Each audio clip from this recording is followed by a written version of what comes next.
যেকোনো ধরনের গুড নিউজে বার্থডে পার্টি, অ্যানিভার্সারি পার্টি সবকিছুতে সবার আগে প্রয়োজন মিষ্টি। আর এই সুন্দর, সুন্দর মিষ্টিগুলো আপনারা খুব সহজে আপনাদের হাতের কাছে থাকা অল্প উপকরণ দিয়ে খুব সহজে বানিয়ে ফেলতে পারেন। তো আমিও তেমন আমার অ্যানিভার্সারিতে এই মিষ্টিগুলো বানিয়েছিলাম। তো আপনাদের সঙ্গে সেই রেসিপিটাই মূলত শেয়ার করব।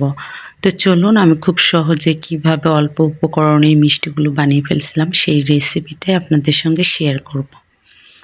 তো প্রথমে আমি এখানে ২ কাপ পরিমাণ গুঁড়ো দুধ নিয়ে নিচ্ছি। আপনারা চাইলে এখানে ১ কাপ পরিমাণ গুঁড়ো দুধও নিতে পারেন মিষ্টি কম বানাতে চাইলে। তো আমি ২ কাপ পরিমাণ গুঁড়ো দুধে ১ কাপ পরিমাণ আটা দিলাম। দেওয়ার পর এখানে আমি অ্যাড করে দিব 1 টিস্পুন পরিমাণ বেকিং সোডা। তারপরে এখানে দিয়ে দিব ২ চা চামচ পরিমাণ রান্নার যে সাদা তেলটা, আপনারা চাইলে এখানে ঘিও অ্যাড করতে পারেন।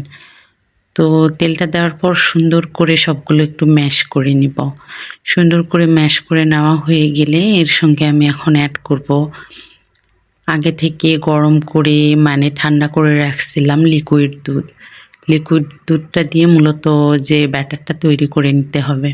ব্যাটারটা একটু নরম করে তৈরি করবেন আর কিছুক্ষণ রেস্টে রাখার পর ব্যাটারটা অনেকটা মানে পারফেক্ট হয়ে যাবে। তো তারপরে যে হাতে একটু তেল লাগিয়ে মিষ্টিগুলো তৈরি করে নেবেন। যে যেভাবে তৈরি করবেন, যে শেপে সেভাবে তৈরি করে নেবেন। আমি গোল গোল করে বড় বড় করে মিষ্টিগুলো বানায় নিচ্ছি।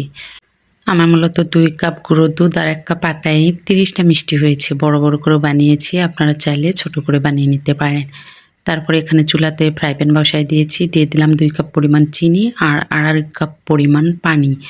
আপনারা চাইলে এখানে ২ কাপ পরিমাণ পানিও অ্যাড করতে পারেন, তাহলে মিষ্টিগুলো একদম শুকনো শুকনো হবে। তো এখানে পানি অ্যাড করার পর ৩টা সাদা এলাচ দিয়ে দিয়েছি। দেওয়ার পরে যে পানিটা সুন্দরভাবে ফুটিয়ে নিচ্ছি। ফুটিয়ে নিয়ে এটা মূলত নামায় নেব। তারপরে আবার ফ্রাই প্যানে সুন্দর করে তেল দিয়ে দিলাম। তেল একটু হালকা গরম হইতেই মিষ্টিগুলো আমি ছেড়ে দেব। বেশি গরম করা যাবে না। হালকা গরম হওয়ার পরে মিষ্টিগুলো দিয়ে দিতে হবে। দিয়ে এই যে এপাশ ওপাশ সুন্দরভাবে ঘুরিয়ে নিচ্ছি। আর আপনার মিষ্টিগুলো ভাজার জন্য একটু বেশি গভীরতার কড়াই বা ফ্রাই প্যান ব্যবহার করবেন। এতে মিষ্টিগুলো ভাজতে অনেকটা সুবিধা হবে। আমার ফ্রাই প্যানটার গভীরতা কম ছিল, এইজন্য মিষ্টিগুলো ভাজতে অনেকটা সমস্যা হচ্ছিল। তো তারপরে উল্টিয়ে পাল্টিয়ে ভেজে নিচ্ছিলাম। একটু এক সাইডে কম বেশি এরকম হয়ে যাচ্ছিল। মিষ্টিগুলো ডুবো তেলে ভাজলে মানে পারফেক্ট একটা কালার আসে অ্যাকুরেট। তো এই যে আমি ঘুরিয়ে ফিরিয়ে ভেজে নিচ্ছি আর মিষ্টিটার কালার লাল করব আমি। আর আপনারা চাইলে সাদা করলে একটু হালকা ভেজে তুলে নিতে পারেন। আবার একটু লাল করতে চাইলে লাল করে ভেজে তুলে নিতে পারেন। আর কালো করতে চাইলে একটু কড়া করে ভেজে তুলে নেবেন। তো এই যে আমি নেড়ে চেড়ে সুন্দর করে মিষ্টিগুলো ভেজে নিচ্ছি, কিন্তু ওই যে ডুবো তেল হচ্ছে না, ফ্রাই প্যানটার গভীরতা কম, ওই জন্য মিষ্টিগুলো তেমনটা সুন্দরভাবে ভাজতে পারিনি মন মতো করে। তো তারপরে যতটুকু পেরেছি ভেজে তুলে নিয়েছি। তারপরে যে শিরাটা আবার একটু গরম করে নিয়েছি। গরম গরম শিরার মধ্যে মূলত মিষ্টিগুলো দিতে হবে। আমার মিষ্টিগুলো এই যে গরম শিরার মধ্যে দিয়ে দিয়েছি। এখন অপেক্ষা করব ১ ঘন্টা।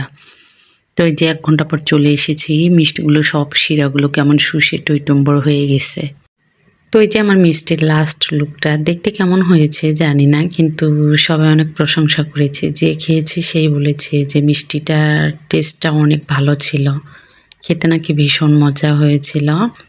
তো আপনারা চাইলে এভাবে খুব সহজভাবে এরকম করে মিষ্টিগুলো বানিয়ে ফেলতে পারেন। তো আজকে আমার এই সহজ মিষ্টির রেসিপিটা সবার কেমন লাগলো জানাবেন। ভালো লাগলে লাইক, কমেন্ট, শেয়ারতে সবাই পাশে থাকবেন। তো আজকে ভিডিওটা আমি এখানেই শেষ করছি। সবাই ভালো থাকবেন। Tata, bye bye.